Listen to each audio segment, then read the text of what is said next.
so much for joining us. I'm Sam. I moderate these presentations, and in just a second, we're going to be joined by Wesley Boudreau, one of our very experienced financial advisors here.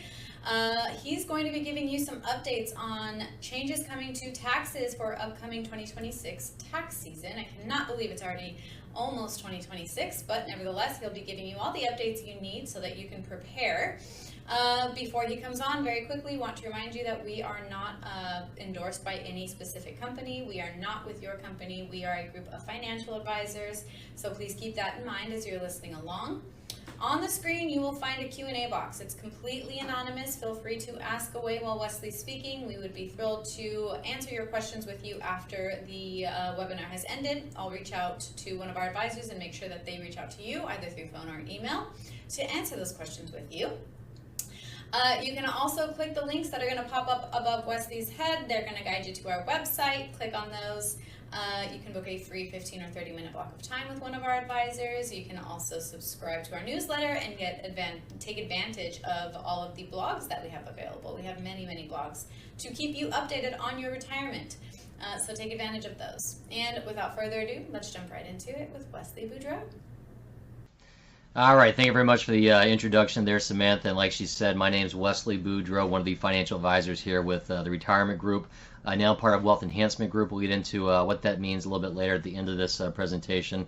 But today we're going to kind of dig into some different tax situations. Again, obviously, there's so many different items we could cover, so we're not going to cover absolutely everything here. I'm just going to hit on some different highlights as far as what taxes look like for 2025. We've added in some different information with the OBBBA, the One Big Beautiful Bill Act, and what that's changing for 2025 and 2026 and beyond. And we'll just touch on some other things that's necessary to be aware of as you transition into retirement, and some different things to keep in mind as far as planning your taxes going forward as well. So as far as the first and foremost, biggest thing that's always been in the news the last year or so was whether we're going to get this big beautiful bill put into place. The deadline was July 4th. That's when they actually did get it taken care of. And so I've highlighted here just some different key points of it. There's obviously a lot more details and information we can go into. We do have another presentation just on that. But if you have any questions, just give us a call. We'll be happy to dig into them for your specific situation. But one of the biggest benefits was the permanent extension of the original tax cuts we had back in 2017. So that, again, brought down the tax brackets down to the 10, 12, 22, 24, 30, 32, 35, and 37% tax brackets, which were a couple percentage points lower than what they were before. It also kept the higher standard deductions, so a lot of people used to itemize, and that's a lot less of a situation going forward, with the exception of some changes here with the One Big Beautiful Bill that could cause some of us to start itemizing again. So those are the major changes, kind of permanently putting that into effect, at least for now. Obviously, administrations can change in the future, and that permanency can change. But one of the biggest benefits also was the bumping temporarily of the SALT taxes. So that's the state and local tax exemptions that you have. That was one of the biggest knocks of the original Trump tax changes, was that they eliminated that or sent that down to $10,000 as a cap. So obviously for a lot of people that live like in New York and California, even people who live in Texas that have high property taxes but no state income tax, that becomes a big limit because it's not that difficult to get up to that $10,000 mark between state income tax, property taxes, local taxes, sales tax, things like that. So now that's been moved up to $40,000. So that's going to allow a lot of people that were previously using the standard deduction, they might at least run side by side and see, hey, does it make sense to itemize now? Does that actually open up the window for other options to look at as well? And we can go through some of these with you as well. It may introduce bunching as far as deductions are said. Another thing is a lot of different new deductions. I'm not going to go into all those, but there's some different electric vehicle changes and things of that nature. Increased child tax credits. A lot of other different items in there that we can get over to you if you want to see those one-on-one. And then increase in the federal estate and gift tax exemptions. This is actually a pretty big one. Not to necessarily everybody, because obviously the estate tax is mostly hits the high net worth or ultra high net worth individuals. But it did stand to potentially come back down to where it was prior to 2016 in much lower limits, in which case it could capture a lot of the general affluent population out there that that could get hit with that. and that could be an additional up to 40% on top of what your regular taxes would be on that transition. We'll talk a little bit more about what those limits are a little bit later here. So as far as the 2025, the original standard deduction was bumped up again from where it was last year. It was this is one of the simplest years: $30,000 for a married couple, $15,000 for individuals, and $22,500 for filing head of household filing. The Big Beautiful Bill did actually bump that up a little bit, so we've got those updated, getting a married couple about $1,500 more in deductions this year. Individuals $750 more, and then what's that, about another $1,000 or so roughly for head of household. So again, what you thought before, these are new numbers. They are for 2025, so this is one retroactive or in the middle of the year change that did take place with the Big Beautiful Bill. So again, an extra $1,500 of deductions for a married couple, extra $750 of deductions for somebody who's singled. So we need to factor that in moving forward as well. As far as another deduction was the senior bonus. Now this kind of really, it's a workaround, if you would, for what they talked about making Social Security tax-free. That couldn't really get put into play. I'm not going to get into all the details of that, but what they did was for individuals that were 65 and older, they did a bonus deduction. Now, if you're 65 or older, you've already got some different higher deductions in there, but this is on top of that. So essentially what's giving you is the potential for an additional $6,000 of deductions per person, so $12,000 for a married couple over 65 in this case. And it does not age out, but it does phase out based upon your income. So if you're making over $150,000 a year, it's going to start to go down 6% per dollar that you make above that. So it could be eliminated if you're a high net worth earner, or if you're a high earner, or you got a lot of other income you're generating off of RMDs and things of that nature.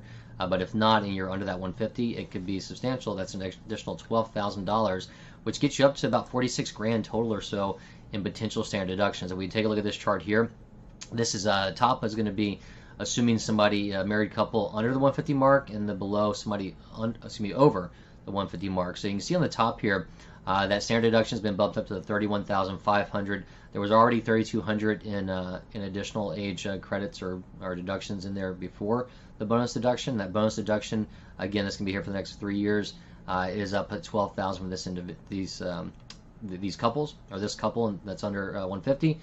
And what's going to happen? That's $46,700 of standard deductions right now. So if they went out there and they made $46,000, there's no taxable income whatsoever. If they made let's say $70,000 and it was just Social Security, there's still not going to be any taxable income, because that standard deduction is going to bring them down so low that their Social Security is going to be tax-free. And that gets into different tax planning, especially if you're living modestly, in which case sometimes you may review doing a Roth conversion, and it may make sense in that 12% bracket, but you may be so low that it bumps you into Social Security taxation. So you need to review all those. But Social Security, the tax on there, the tax is going to be the same income rate that you're at, but the amount of it's going to be taxed. Either 0% of it, 50% of it, or 85% will be taxed. So we can get into that and show you that in a one-on-one basis. But again, this 46 grand is a big chunk, and taking that off. Now, if this couple was making more, they were making, in this case, I'm going to zoom in here without the glasses. They were making 180 in this case. So again, same standard deduction, same normal standard deduction for 65 and plus, but instead of 12,000, they're getting they're getting $8,400 in this case. So 43,100, and this is again because of that 6% reduction per dollar over that 150. So in this case, that 30 grand at 6%, that's going to bring them down to that $8,400 instead of the 12,000. Again, still a sizable deduction, $43,000 coming off the top line when they're filing their taxes here. As far as that SALT, that state and local tax that I mentioned before, again, the changes there for 2025 through 2029 are going to be bumping that from $10,000 cap to a $40,000 cap if you're under $500,000. If you're over that, then there's a phase-out limit on there, and it could eventually kind of bring you back down to $10,000. And they are going to step that up in future years based upon an inflationary bump up there as well. But where this is big is I'll give two examples. Let's assume somebody who's living in California, making $150,000 a year. Maybe their taxes come out to, I'm going to make it up, maybe $8,000 or so for the year. So they're only $2,000 shy of that $10,000 limit, and chances are they probably spend enough money to have sales tax and things like that. There may be other local property taxes and things that in reality this person might have maybe $18,000 of potential deductions, but again, because they took the standard deduction and because the SALT cap previously was 10,000, all they could do was the 10,000 in there, and it told them, hey, I can't itemize. Now they might go in there and look at the fact that that 18,000 might bump them over the threshold, and they could itemize. Or it could be somebody that's making even more money and has a higher income, so it bumps them up even higher. It could even be somebody in Texas that doesn't have state income taxes, but maybe they got a $1 million house, which isn't hard to come by anymore with the way these properties have skyrocketed in the last couple of years. But you might have $1 million house, and you might have, let's say, a 2% property tax. So that's assuming you're not factoring in homestead exemptions, things like that. Now we're looking at that's 20 grand right there. On top of that, you're probably spending money. You got some other local taxes and things. So that person may be able to actually itemize now. So this is really a unique beneficial thing. It adds a headache because now you might be able to itemize, but it does create more potential tax savings going forward for a lot of people there as well. So keep that in mind. The federal estate tax we talked about before. Again, these numbers are pretty high. Most of us aren't falling into this threshold, but again, some people may. The 2025, the cap is $13.99, so let's say $14 million. So what that means, if you've got an estate individually over $14 million, then you're going to be paying estate taxes on that difference. The key risk here was that if we didn't do anything, this could have reverted back down to lower numbers.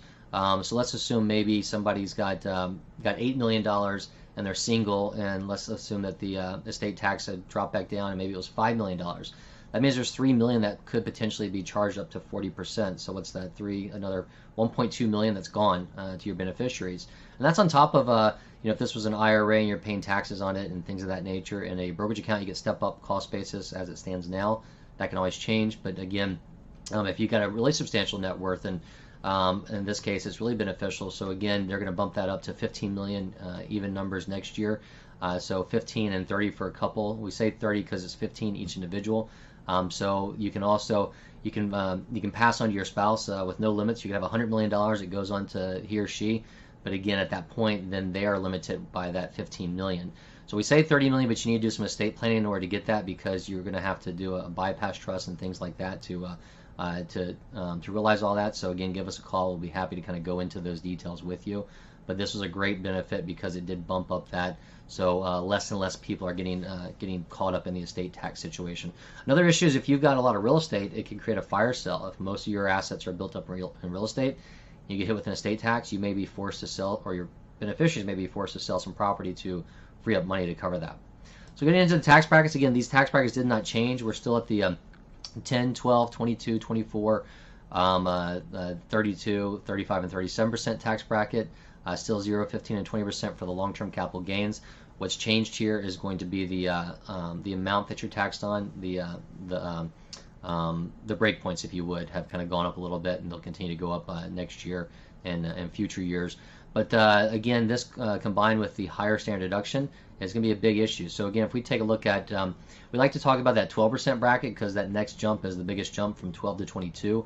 And that 12% honestly can capture a lot of us because it's gone so high now. We're looking at 96 grand and change for the top of that 12% bracket. And we just talked about, for this is I'm using this for a married couple. I apologize. So for a married couple, 96,000 and change. We factored in, again, there's the 31,500 standard deduction. If you're over 65, it could be up that 46 grand. So you could be looking at, as long as you're under about 128,000 or maybe even under 140 something thousand, if you're over 65, you're in that 12% tax bracket, which I think I'd argue with anybody, those are the lowest brackets we've seen in history and probably will going forward. So again, it's really important to look at potentially Roth conversions during this time period. It's also important to kind of juggle that with different tax brackets, different IRMA brackets if you're going to be over 65 within 2 years. That can factor into your Medicare tax premiums. So a lot of things that kind of go in and out with that. On the, I'll zoom in here a little bit on the long-term capital gains. You can see that kind of goes semi hand in hand with the 12% tax bracket, but under 96,000 and change, you're looking at 0%. Above that 96,000 for, again, on a married couple in this example, 15%. Then once you get over 600,000, you're getting into that 20% range on there as well. So this also goes hand in hand with a lot of our oil and gas clients that I work with, where we're factoring in NUA and balancing that as well, because NUA is going to give you tax favorable treatment on on your specific company stock that's got low cost basis, where you're paying long-term capital gains versus ordinary income. So you could be potentially in 0% or 15%, but typically it's always going to be lower than your ordinary income tax bracket. So again, if you have any questions on that, just give me a call. I'll be happy to run a detailed NUA analysis for you there.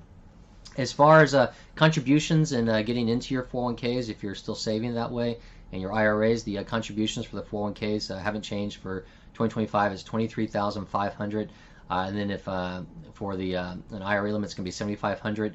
If you're over 50, you got the catch-up contribution option, so it's an extra $1,000 for IRAs and $7,500 for 401ks. So you're looking at $31,000 as the max there. There's also other maxes as far as the after-tax contributions and total contributions between you and the company as well. One other unique change is based upon your potential income going forward next year. Those after-tax, the catch-up contributions may be forced to be going into after-tax. So again, if you're a higher net worth or you earn more, give us a call. We can kind of go through the ins and outs of that. But it is based upon the company plan adopting it. So not everybody has yet. It's pretty new in this phase. But if you have any questions, just let me know. And again, the RMDs, the required minimum distributions. The benefit of the Secure Act and then Secure Act 2.0 was they started pushing these back farther and farther. In reality, the required minimum distribution is really just a way for the IRS to say, hey, stop deferring all these taxes. We want you to start taking it out so we can start getting some income off of this and tax you. And it used to be 70.5, then it got moved out to 73, and then 75, depending upon when you were born. So to keep it very simple, if you were born 1959 and earlier, you're going to be looking at 73. If you're born in 1960 or later, you're looking at 75 for your RMD. So again, that's when the IRS says, hey, you need to start taking some withdrawals from your 401k, your IRA, 403b, all your tax-deferred accounts, so we can start taxing you on it. And there's a tax table on there. There's a table on there, but generally speaking, it starts out a little bit below 4% and starts to go up from there each year. And then qualified charitable contributions, distributions, QCDs. That's another thing to be aware of as far as if you don't want to have your RMD and you can afford not to have it, and you want to go ahead and pass that on to a charity and not get taxed on it, you can do that. The limit's gone up to 108, so $108,000 a person. This year, that's if you're over 70.5. Doesn't necessarily mean at your RMD age, you can do it before. So 108,000 this year. In 2026, it goes up to 115. And again, that's per person, so a married couple could do double that. And then you just want to make sure that you understand with these contributions, if you can afford to do it, go ahead and slowly increase those year over year, so that way you kind of increase the contributions that you're putting into that 401k or IRA.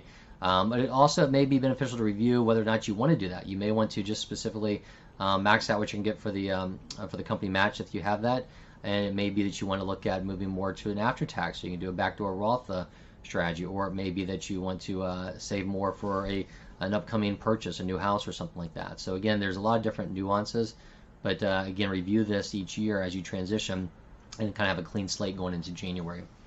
As far as the 2025 estate and gift tax, we kind of talked about this already, but one of the things we didn't talk about was the $19,000 gift limit. That's a gift limit for both 2025 and 2026, and what that means is that's kind of the, for lack of a better term, the under the radar gift, or the gift that you don't have to report against your gift or estate tax. And so what I mean by that is, let's assume there's no gift limit. Let's say that $19,000 doesn't exist. And what would happen is, in this example, let's assume we got a $14 million estate, and if somebody gave $1 million to somebody, that's going to count against their estate. So whenever they pass away, instead of that $14 million, now they're down to $13 million as far as their estate / gift tax. So again, it's important to know this, but that person could give $19,000 to multiple people and add up to $1 million, and that wouldn't count against that credit. So let's say in this case you're a married couple, and you want to go ahead and give to your kids, or maybe give to grandkids. You can actually, each of you can give $19,000 each. That's $38,000 that you could give to each kid. Let's say you're older and you got grandkids, you want to help save for college. You can actually front load a 529 plan for up to 5 years. That's $160 something thousand or so you could actually put in 1 year. Now again, that means you can't do it again for the next 4 years. But again, there are some different limits there. But it's good to know that above and beyond that, that's where you're going to have to keep track of it, and it's going to credit against your estate tax going forward. As far as the kind of just preparing for taxes, last couple slides just kind of get some reiterating that you need to be cognizant of this. But look for tax planning tips. If you have questions, want us to review your last year's 1040, I can do that. We can throw it through some software to pinpoint some different issues we may want to review, but it also, we do that every year with our clients, especially this time towards the end of the year when we're running Roth conversions and looking at all the different ins and outs of that. Go ahead and prepare for tax season. Don't wait till the last minute. I talked to the CPA yesterday, and it's very simple. How can somebody answer 100 calls on April 12th or April 13th? You need to try and get some of this stuff prepared beforehand. I'm always on top of my father-in-law about this. He's last minute kind of person as well. But try and be nice to that CPA if you're using one, especially if you're doing it yourself. Be nice to yourself. Don't wait too long. Go ahead and prepare. There's a lot of end of the year items to review. I went ahead and threw an extra slide at the end of this. We'll kind of touch on some of those, but just make sure you get all your ducks in a row on that. As far as tax planning tips, you'll leverage those increased deductions we talked about and the different exclusions. So go ahead and take a quick review of the tax brackets and changes for this year, the deductions changes. You can look at bunching options and things of that nature. You review investments and savings strategies. So again, whether you're looking at qualified dividends, whether you're looking at tax exempt interest and things like that on your after-tax accounts, there's a lot of different items to be aware of. Also work with a lot of individuals that retire from the oil and gas companies that may be highly compensated and get hit pretty hard that last year with non-qualified distributions and things like that. There are some different tax strategies I can go into one-on-one that can help you reduce or eliminate some of that. You also want to consider consulting with a tax advisor. I would say myself and a lot of the other advisors here at the Retirement Group, we've been around long enough, we've done a lot of this. We can kind of consult with you. We can't at the end of the day hang that CPA nameplate on there and do it for you, but we can give you guidance so we can at least kind of streamline it, make that conversation with your CPA easier. And with our merger with Wealth Enhancement Group, we actually do have CPAs on staff, so if you want us to do your taxes, that may be an option, but again, I would review the pros and cons of that with you one-on-one. As far as kind of preparing for tax season, again, this is a little bit redundant, but organize all your tax documents early. I mentioned that before, especially receipts and stuff now with that SALT tax. I don't know the ins and outs of it, but I don't know if you're going to need every single receipt to show your sales tax, or if you want to go and look at your credit card spending and stuff and back it out that way. You want to be aware of deductions and credits we just talked about, and again, consider professional tax prep. I know Free Tax USA and TurboTax and all those are pretty simple. And if you got a simple situation, no secondary properties, no other businesses and things like that, that might be easy. But if you do want to lean on a professional to see if there's anything else that he or she can squeak out for you, it may be worth it. That may cover their fees in the long run. So again, if you have any questions, just give us a call. And then some of the end of the year things, I apologize, let's see if we can get this focus. There we go. Some of the end of the year items here, the Roth conversions, that's one I talked about we're doing right now with a lot of our clients. You can do that up to the end of the year if you want to get that conversion done. So it's one of those things where we take a look at your 1040, take a look at what your potential Social Security is or other income for the year, kind of see what tax bracket you're falling into without a conversion versus can we max you up to the 12%? What if we do the 22, 24%? How does that pan out, not just now, but the next 10, 15, 20 years? How much are we going to potentially save you in taxes or your beneficiaries in taxes? So we can go through all that with you, but again, don't wait till the last minute. 401k elections for 2026, make sure you kind of analyze that and see what your options are and see if you want to increase or decrease those. If you want to change them from pre-tax to after-tax, maybe you want to take advantage of a backdoor Roth strategy. If your company allows, you can actually build up after-tax and roll that over either internally or externally into a Roth, so it grows tax-free going forward. If you got NUA, again, this is for a lot of times oil and gas and other companies that have highly appreciated company stock. That's net unrealized appreciation, in which case we can actually get that rolled over to a brokerage account. So you pay ordinary income tax on the cost basis, which is lower, and on the gains you're going to pay long-term capital gains, which is lower tax treatment than ordinary income taxes.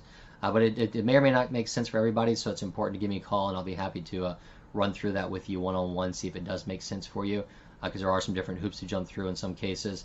But that's something that you want to do by the end of the year, I say, because if you have separated service and you've passed the triggering events, if you take any withdrawal, you have until the end of the year to get that exercise. So let's say if you retired this year and you took a withdrawal, even a small $1,000 withdrawal, and you don't do NUA by the end of this year, it's done. You don't have an option to do it anymore.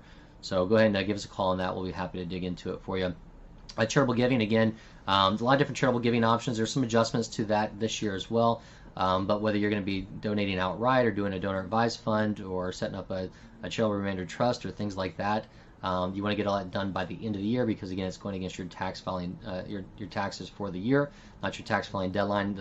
What people get confused is the up till the tax filing deadline, you can make contributions to like a Roth IRA or traditional IRA or self-employed IRAs and things like that. But for your taxes, for charitable contributions, that needs to be done before the end of the year. And then for RMD planning, again, whether you're looking at coming up on your first year of RMD, if you want to defer that and double up the next year, if you want to use UA to cover RMDs, if you want to do a QCD, all those things, again, are tax purposes based upon the end of the year. So any questions, just give me a call. We can go through these with you. But kind of culminating all that, like I mentioned, I've said to give us a call multiple times. This really kind of the best way to view it all is in a plan. Right now, about 3/4 of Americans over 50 don't have a written plan. If you can spend about 10 to 15 minutes with us, we'll gather some data from you, like 401k balances, IRAs, bank accounts, Social Security income, spending habits, things like that. We can put together a detailed financial plan with a cash flow analysis to show you what it looks like now, but also in 10, 15, 20, 30 years down the road. If you're saying, Wesley, how should I retire now or should I work longer? We can go through those different options.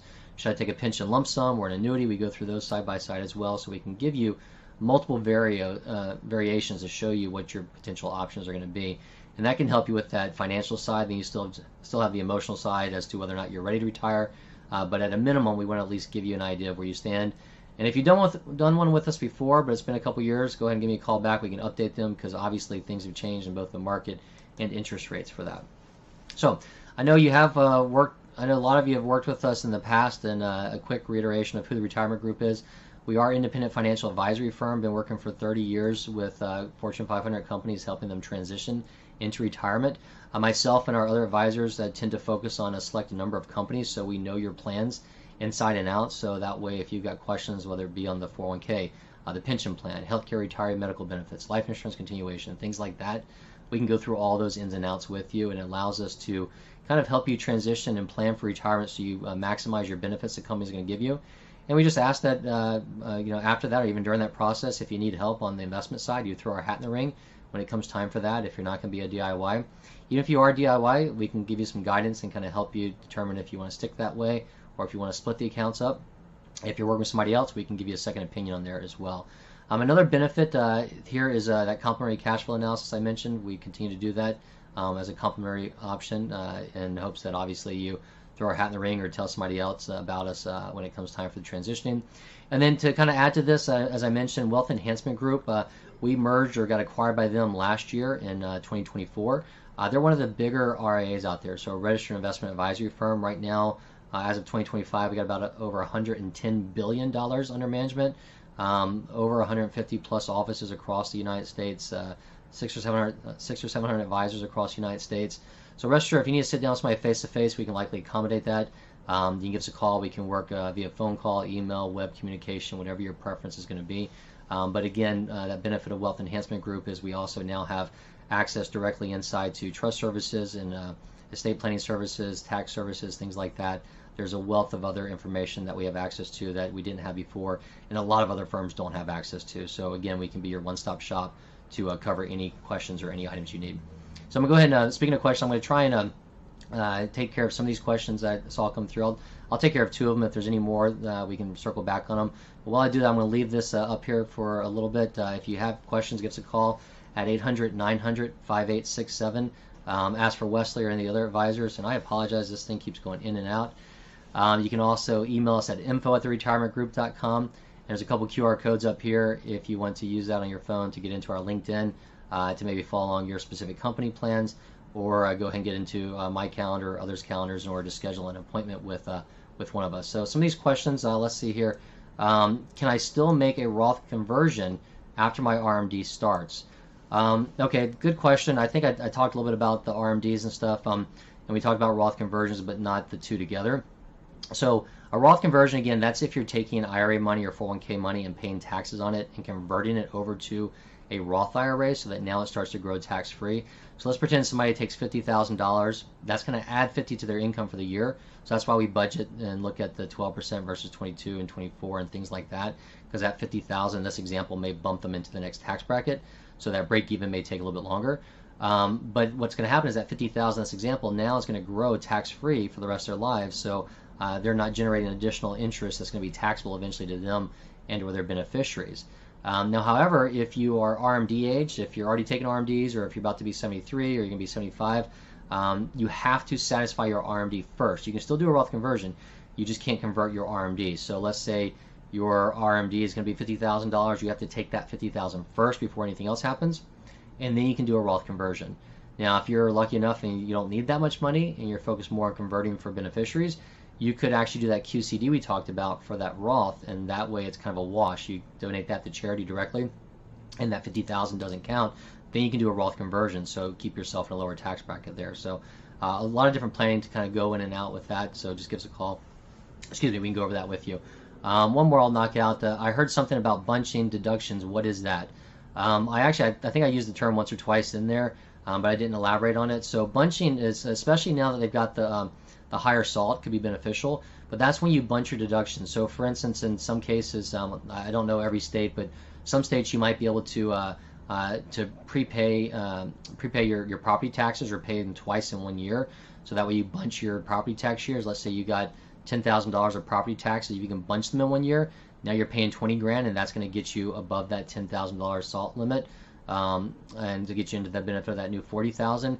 It may be that you bunch different deductions in there as well. You may bunch your contributions. So maybe you, on an ongoing basis, you tend to maybe donate $5,000 a year, give or take, to charity. Well, instead of doing that on an annual basis, maybe you can take 2 years worth, or maybe even 3 years worth, and take 10 or 15 grand and put that into what's called a donor advised fund and bunch those contributions into 1 year. So now you've got higher charitable contribution. So that's what bunching means. It may be that instead of just spacing out and maybe not hitting the itemization options every year, maybe 1 year you decide to kind of bunch some of those different deductions to get to that ability to itemize, and then next year you go back to standard deduction. The next year you might be standard deduction again, or you may bunch again. So that's kind of what that terminology is talking about. And again, if you want us to review your taxes in conjunction with your investment strategy, we can kind of go through all that with you as well. So with that, and when I apologize about the camera, it hasn't done that before. Hopefully I didn't get too fuzzy for most of it, or maybe it was beneficial that I was fuzzy. But if you have any questions, again, feel free to call us. You can ask for Wesley or one of the other advisors at 800-900-5867. A quick disclosure again, even though myself and some of their advisors have worked extensively with a lot of the companies that our clients work with, does not mean we're employed or endorsed by them. But again, we've got deep knowledge of the company plans, so if you have any questions, don't hesitate to reach out and give us a call. Thank you very much, and we hope you have a great day.